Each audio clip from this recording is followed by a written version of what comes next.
Okay, greetings, brothers and sisters. A lot of crazy stuff to get to today, a lot of weeping. Um, some women's college basketball crying, a woman having a meltdown on a plane, some other stuff here. But pig kidney transplant patient leaves hospital. So this dude here got a pig kidney inserted inside of him, 62-year-old. Now he's heading home with a pig kidney in his body, and in Boston, Massachusetts. So this was an April Fool's joke. Female Thanos project is reportedly in the works at Marvel Studios, but there's actually more on this, two more parts of this story, because even though this is a joke, it's not that far out of the realm of possibility. I have cancer. This is a YouTuber. Another YouTuber comes down with cancer. Hey guys, I don't want to beat around the bush. This is a video I didn't think I'd ever have to or never wanted to make, but I have cancer. Did you get the boop? Just tell us, because that's what everyone's wondering. This happened a lot. So,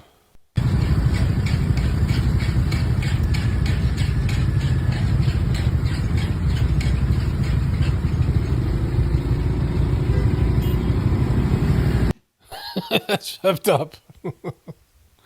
That's effed up. Julia Gardner has been cast as a female version of the Silver Surfer in Fantastic Four. Now, the Silver Surfer story, I've read that comic book, and it was featured in a Richard Gere movie called Breathless. And there is a romantic element of the Silver Surfer character that he was Norrin Rad or whatever his name was. And he was, this being Galactus is a whole comic book thing. But there is a romantic element to it. It's the essence of his character. He had a woman he had to leave behind and to save the planet and all these things from being eaten by this creature, this galactic creature, right? And for them to do this, she was good in that TV show, whatever it was, Ozark. But now she is being cast in this. They just keep on doing this, right? Nobody wants it. Nobody wants more women superheroes. It's not working. And you got to rework the whole, whatever it is. Like, they haven't learned from the rest of these movies that people aren't into this, right? But, they're changing these characters. It's a metaphor for everything they're trying to do, and it just gets worse. They take something that was, maybe going to be an okay movie, and it makes it a bad movie. It's the same with women's sports, the WNBA, and I'll get to the women's college basketball.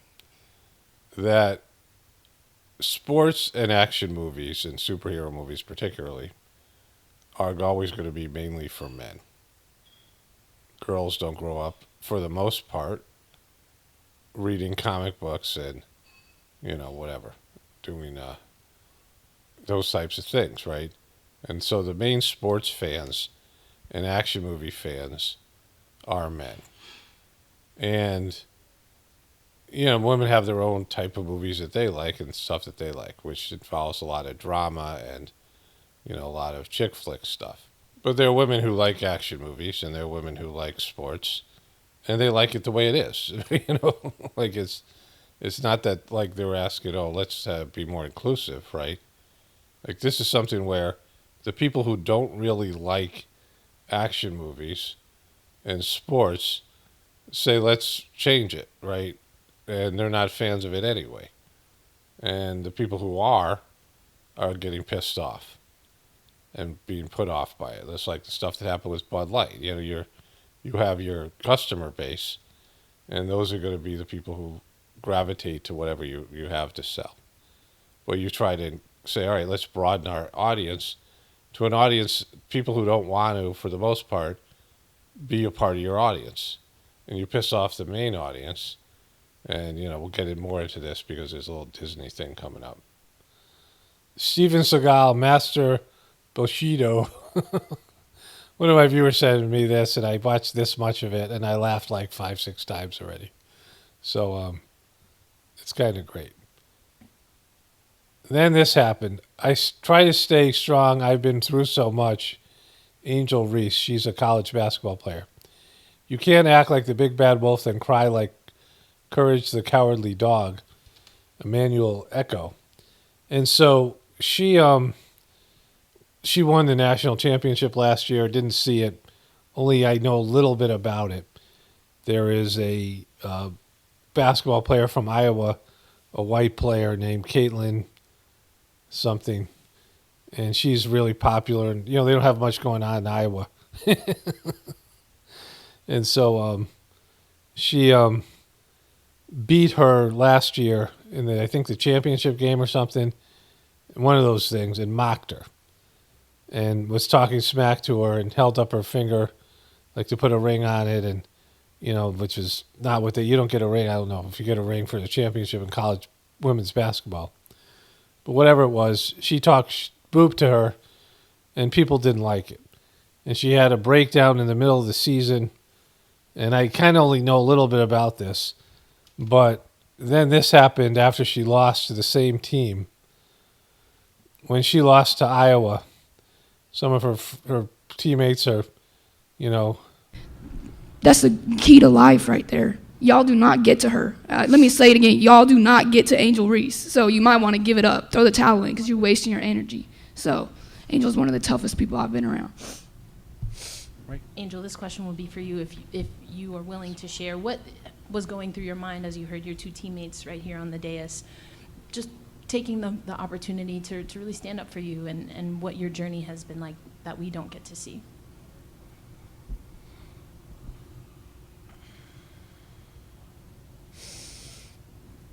I don't really get to stand up for myself.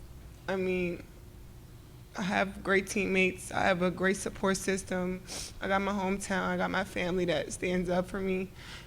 I don't really get to speak out on things just because I just try to ignore, and I just try to stand strong. Like, I've been through so much. I've seen so much. I've been... So, I'm going to show you more about this because this all happened on the same weekend. Attacked so many times. Death threats. I've been sexualized. I've been threatened. I've been so many things, and I've stood strong every single time. And I just try to stand strong for my teammates because I don't want them to see me down and not be there for them. So she likes to stand strong. I just want to always just know I'm still a human. All this has happened since I won the national championship, and I said the other day I haven't had peace since then, and it sucks. But you won the national championship. You mean your team? I still wouldn't change. I wouldn't change anything, and I would still sit here and say I'm unapologetically me. I'm gonna always leave that mark and be who I am and stand on that. And hopefully the little girls that look up to me, and hopefully I get. Okay, so she had this thing, right? Like I said, I didn't watch the other game. I'm not much of a college basketball fan anymore. I used to watch it when I played, but now I watch some NBA games.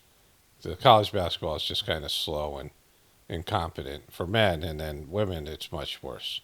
But I watched the last couple minutes of USC, UConn. UConn beat USC. And it was everything I thought it was. Because there's nothing else on. And I've been hearing how much better college basketball for women is than men's. They're now getting a stronger fan base, and these women stay in college longer. A lot of the great elite men's basketball players in college only play 1 year, and then they go to the NBA. And so I've been hearing about how much better it is because they're really pushing it out on ESPN. And I watched the end of this game, and it's very sloppy. They're just not as good as the men. I mean, they're just not physically as gifted. They've gotten better at dribbling and shooting. There's some progress there, but it's not nearly, they couldn't win against the man's team. And so this was after this girl here, I guess she had a knee injury. Their Final Four in your career. Can you just tell me what's going through your mind right now with this team? There's so much gratitude. I'm a living testimony. I give all glory to God. He works in mysterious ways. Last year I was praying to be back at this stage, and he sent me trials and tribulations. But it's a knee injury. it was to build my character. It was to test my faith to see if I was only believer in the good times. Let's go!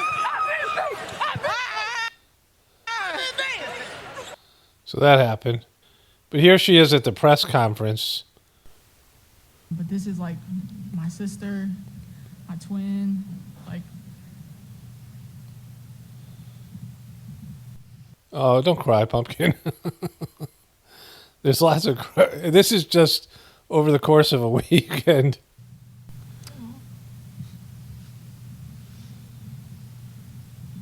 She don't gotta say nothing more. She's just been there for me through everything that I've been through, and I've been there. She had a knee injury. The team they beat was USC, and this is another good player apparently named Juju Watkins. Freshman season comes to a close for Juju Watkins here in the Elite Eight. She was crying for quite a bit at the end of the game. A lot of the players were. And, you know, what happens with some of the men, just not like all at one, not every game at every press conference. And the game, you know, the game isn't as good, right? They're just not as skilled. They're not as athletically talented. And, you know, they fall apart defensively and offensively. And sometimes you just throw the ball to the other team. I mean, it's, you know, it's not quality basketball.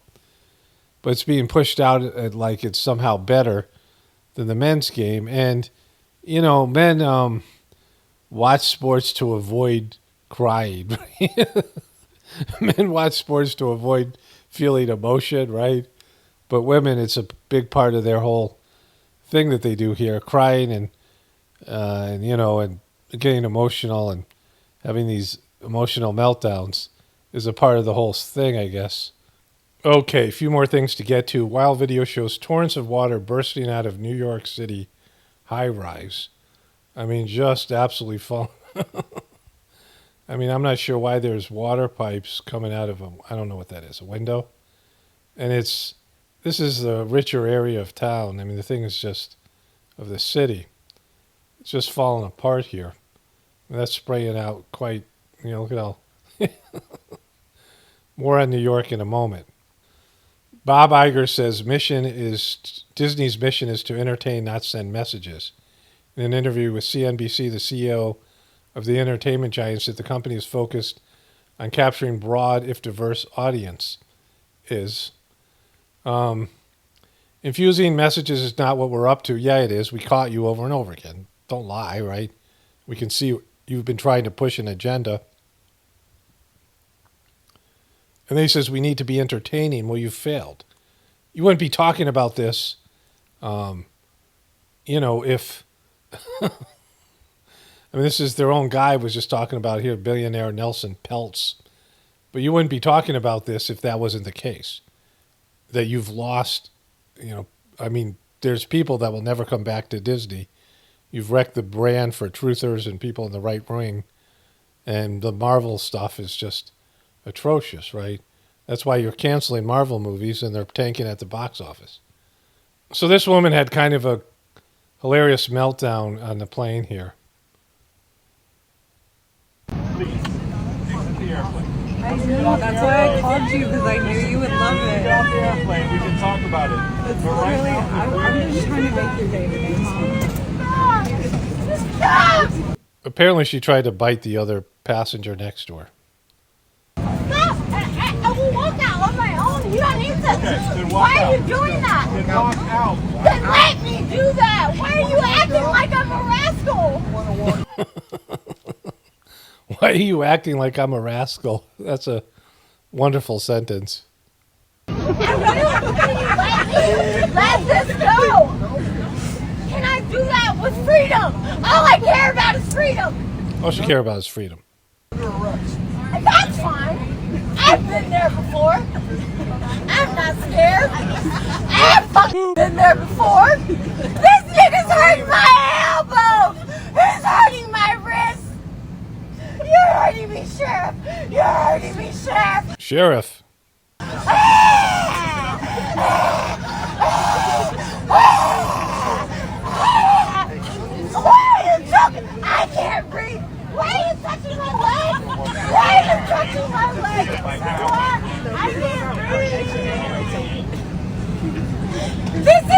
George Floyd! Get off the plane!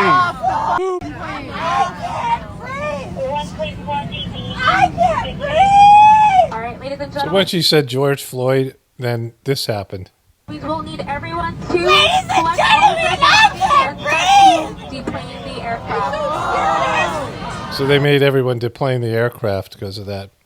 And so, you know, there's more videos out there if you want to see it. They're kind of funny, but, you know, disturbing. I mean, if this person is really mentally ill, you know, like this, then if it isn't an act, then it's pretty, you know, pretty sad. Reacher star Alan Richardson recalls attempting suicide after sexual boop. It all happened so fast. Alan Richardson revealed he attempted suicide after being the victim of multiple sexual assaults. I hung myself. You know, this is this big guy who's like 6'5", and they talk about how big he is over and over again, and that, you know, the second season of Reacher was so bad. The attempt took place in an attic in Encino, California. It all happened so fast, and I was dangling there. He saw visions of his son, Calum, 11, and Eden, 10, and Amory, 8. He saw visions of his kids. I mean, I guess this is them there, so it must have happened fairly recently. They calmly asked me not to do it, and he told me that they wanted me to be here, alive and a part of their lives, which is a weird thing, you know, that he would need that. But he said here, he attempted suicide came after years of sexual assaults that followed him from the modeling industry into the acting world and broke him. He told THR, the interviewing place, right? There are few redeeming qualities. There are very few redeeming qualities of working in the modeling industry. Let's be honest. It's like legalized sex trafficking. The industry is not regulated. It's widely known secret that if you're hired on a job, you're basically being passed off to a photographer to be trafficked. The number of times, the situations where I was put in horrific environments where sexual boop was the goal, and the paycheck that you were desperate for in order to survive was the carrot. I can't count on two hands. I can't count on two hands. It was quite often. One alleged instance led father of 3 to quit the modeling world forever. I mean, this is, you know, I was booked for a shoot for this very famous photographer. Why not name his name, which is going to come up later. I was sent into a hotel room to do nudes with the promise that if I did the shoot, he would offer me a lucrative campaign, you know, a big spread for the magazine and a clothing line. And I was sexually blooped by this guy. Later on, when he successfully transitioned into television and film industry, another devastating blow led to deterioration of his mental health. Richardson said he'd been in the business meetings all day when a person he partnered with for a film fund that he had high hopes for, but things turned sour when his partner threatened him. She gave me the ultimatum to come to her room and said if I didn't, she would destroy the business, and she would destroy me by calling TMZ to claim I sexually booped her, he claimed. So, you know, this is Hollywood, bro. Like, you know, why you want to even be a part of that in the first place. So I started this video yesterday. Today's Friday, April 5th. I didn't get a chance to complete it, and, you know, I thought about this a little bit. There was another article that I saw here. And he said after the incident happened, he said, I stormed into the modeling industry. He said, I was sexually assaulted by this guy, and I left and drove straight to the agency. I stormed in and said, F you for sending me there. You knew what was going to happen, and you did it anyway. There was a coy smile on the agent's face, knowing he got caught. It's okay, he said. Not a big deal. Calm down. The agent reportedly told Richardson we wouldn't be sent back there and nonchalantly admitted that the photographer can get a little aggressive, despite being one of the highest paid models at the agency. Richardson said, I quit and never looked back. And then there was this thing here where, well, one, he uses the R word over here, but he says, I completely empathize with women. It's still unfair, but if I really do, I could get myself out of whatever room I was in through a physical altercation. Most women don't have that option. Imagine how terrifying it must be. And Richard said, being a model, towing a terrible line to keep a job and thinking, how did I not get R'd? The reporter said, since found success with Reacher. And he says that he has, bipolar. I covered this before. He was talking about how, Hollywood sucks. And, maybe with 6 months ago, it was before I watched the horrible season 2 of Reacher. They also say he's ADHD, but the difference here is his physical stature, right? Because when you think about women in a similar situation, they're getting overpowered in many cases, right? Physically overpowered because of, being not able to defend themselves. But here's a big part of his, whatever he does, or certainly the Reacher character. They keep on talking about how he's so, violent and aggressive. He's too violent to play football is what they said, like this guy. And, don't upset the big guy was his team was saying through the second season. And yet he was in a situation where he physically could have gotten out of it. And he didn't. And, he's trying to commit suicide fairly recently because his kids look about the age, it sounds like it happened fairly recently. And because of whatever happened in the hotel, but he knew ahead of time because that was his last modeling, gig or whatever it was. And he had already said that he had experienced this before. And so, like going into a situation, the times that you're, whatever kind of thing like this is, where you're in an abusive situation, and again, I worked with this in terms of my professional career, or whatever you want to call it, as a counselor.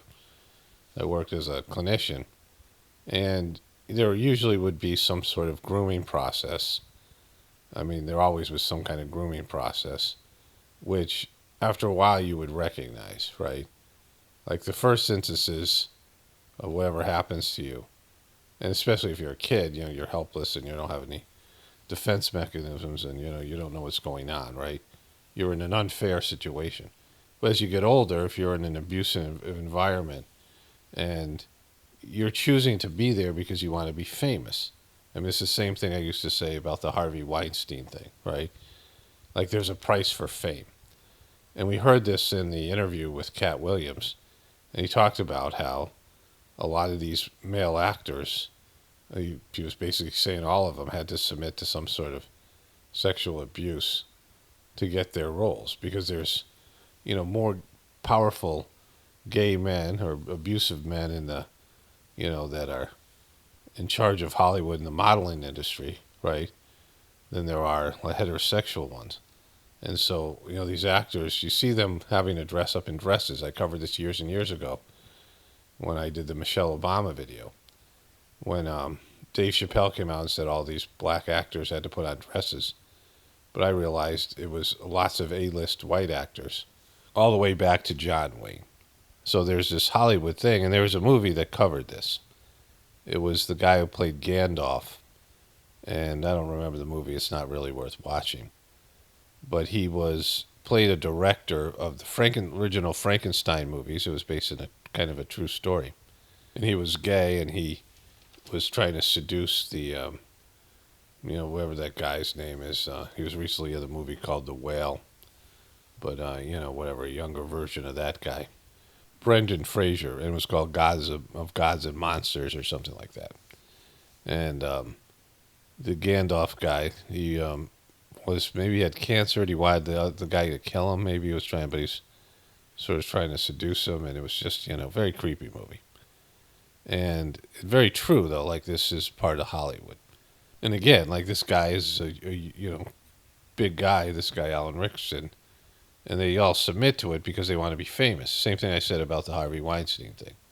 You want to, come out later and say you're a victim, but they put themselves in these situations when they knew what was going to be there, right? You're putting yourself in a predatory environment, and like he could have physically gotten out of there. Like, you know, he couldn't have somehow, you know, I mean, beating the guy up, I mean, it's huge, right? And they do it anyway because they want to be famous. But the price is, like, he's trying to hang himself years later after he has a success that, you know, wasn't as great as he thought it was going to be. And so, you know, I mean, this is a Hollywood issue, but it's understanding that this is a depraved environment and that when you become famous, you're not going to be happy. And whatever price you paid for something that you realize sucks, you know, it isn't what you thought it was going to be. And it's a lie because they, you know, put this guy out as some, you know, badass. I mean, this is what he's known for in Reacher, as being this, you know, predatory, violent, you know, whatever, you know, manly man. And he had to, you know, submit to this abuse in some hotel room from some photographer to get where he is today, right? So, you know, he knows the truth. Like, there's, you know, this happens with all these guys who played superheroes. A guy, the original guy who played Superman, like, he went nuts. There's like a Hollywood movie about that. You know, there's all these, you know, James Bond, Sean Connery. I mean, these, you know, these superheroes in these Marvel movies too, because what they are and what they had to do to get where they are and what they really are as people and what, you know, people know them as, right? Like, people will know this guy as Reacher, but he's not. Like, you know, he's something else. He's a, you know, a former model who ended up getting, you know, abused by some, you know, deviant photographer or whatever. And this is what they've set this up for. This is what we saw with Harvey Weinstein. You've got rich men who, you know, they wouldn't get access to these people. You know, it's a form of like human trafficking. They put themselves as gatekeepers for something that these young, good-looking people want. Like, they put themselves, they insert themselves in that position. That there is this, you know, fame that's been offered, this, you know, this glorified position of being a famous actor or model and these things. And so these young people want that. People have been told they want that, you know, to be stars. And then you have these creeps that put themselves in this position. It's also documented in Amy Berg's An Open Secret, which is about kids. You got all these pedos that put themselves in that position as agents and producers, you know, all these, you know, whatever, that work with child actors. And they're gatekeepers to this thing that, you know, parents want for their kids and, you know, young people want for themselves. And it's, the whole industry is built for this predation, you know, this predatory behavior. And it, like, is across the board. And it's just, you know, another line of creepiness there. And so, you know, this guy knew what it was about. Like, you know, whatever. He knew what was going to, I mean, if you're going to be in a situation, like these women went to Harvey Weinstein's hotel room, they knew what was going to happen. Like, they, you know, it was not a secret, right? And then you just, it's a price you're willing to pay or not. And if you're really being honest with yourself, why would you want to pay that price for something that, you know, a lot of these people go through the abuse and then they still don't become stars, right? Like, it's not guaranteed. And then, you know, there's a, like a, there's a brokenness. This guy's talking about being broken somewhere in the article as well. Alan Richard, you know, this guy Reacher, you know, well, you didn't have to do that. Like, you could have done something else, right? You know, like, but if you're willing to pay the price, then you have to figure out how to live with it, right? But now he's trying to kill himself. He's got a family or whatever, kids, and talking about it. Then, you know, name names. Like, if you really care about people, name the photographer name, name the agency's name, right? The photographer's probably done this to numerous guys or whatever it is, and you're coming out with it. You might as well name names. Like, it's just, you know, the whole part of it. Like, there has to be some price he's paying. You know, these guys, the Harvey Weinstein guys. Like, this is the good part of the Me Too movement. But anyways, New York, Real Housewives of New York alum Lee McSweeney plans to leave New York City due to crime issues, people smoking crack for breakfast. You know, there's also water pipes bursting everywhere. But this is what she said. Back for breakfast in Times Square. My daughter also People are smoking crack for breakfast in Times Square. Oh, starting the day with a crack of crack. My daughter also had someone on the train tell her that they were going to turn her into a pile of meat on the floor. And I'll be leaving New York as soon as possible. Of course you will. Everyone is. It's going to be Escape from New York pretty soon. Kate Middleton's mom desperately trying to shield Princess from family's $300,000 business debt. There she is there. And so they're in debt for $300,000, according to a new report. Financial hardship comes amid Princess Wales' announcements that she's currently undergoing a round of preventative chemotherapy. So the Middletons are taking it on the chin there. There's the mom there in a fancy hat. Why are you wearing such a fancy hat if you're living above your means? I mean, why aren't you getting some of that royal, some of the royal privileges and breaks and connections, right? Kansas City Chiefs star Rashid Rice takes full responsibility for 6-vehicle chain reaction accident. It was driving a Lamborghini, I think it was, and he was driving at high speeds and put multiple people in the hospital. There's a guy who used to be a receiver for the Oakland Raiders who now is doing jail time, is out of the NFL for good for something similar. You know, this is just I had a folder somewhere and I don't want to go find it. It's on I deleted some of my old video folders and files and things, but I had there was so many A-list celebrities, I can't remember all of them. And I mean, I just did some general searching here, but it seemed like every A-list male celebrity had to put on a dress at some point, right? And then athletes, Charles Barkley, Shaquille O'Neal, LeBron James, there's this Flowbond thing. Again, like I just, it's not really important that I go find all those things that you can find if you want, but they exist, right? And why is that? Like, why would they do that? Like, why would that be a price they would have to pay for A-list stardom, right? I mean, over and over again, it's happened. And so I felt very few, these A-list male actors who didn't have to put on a dress. But Alan Richardson, he's wearing a diaper in that one. And he, which is something Bill Murray had to do.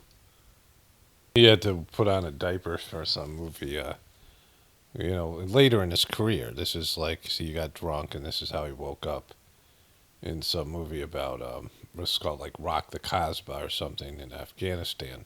And he also went on Jimmy Kimmel's, and, whatever. Put on a dress, a cowboy hat and things. But it's something they have to do, right? And why is that? Like, I mean, this was one of the first things I covered as a truther years ago. And it was pretty pervasive. I was stunned by it. Like every one of it was a rite of passage. There's some Freemasonic stuff, and there's pictures of Martha Washington. I had all this stuff somewhere. Like I just, I mean, you can look it up yourself. But Martha Washington looks like a dude, right? And so, and now you see what's happened with all this sort of agenda that's been pushed through. And all of it, right? And if you think about, this being like just part of stuff that you don't know about, like, there's whatever you see the Hollywood movies, you see everything that's out there, the glamour, all the stuff. But if you see all that kind of thing and you're, whatever it is, the finished product, but what goes into it, what goes in behind the scenes, reading the ingredients, finding out what it's about, and it's always like not good, right? It's always depraved and all these things. But anyway, so there's Johnny Depp there. Only spirituality will save this world. It's Paramount, definitely pointing from the Apocalypse and the Ascension. Everyone have a blessed day and be grateful.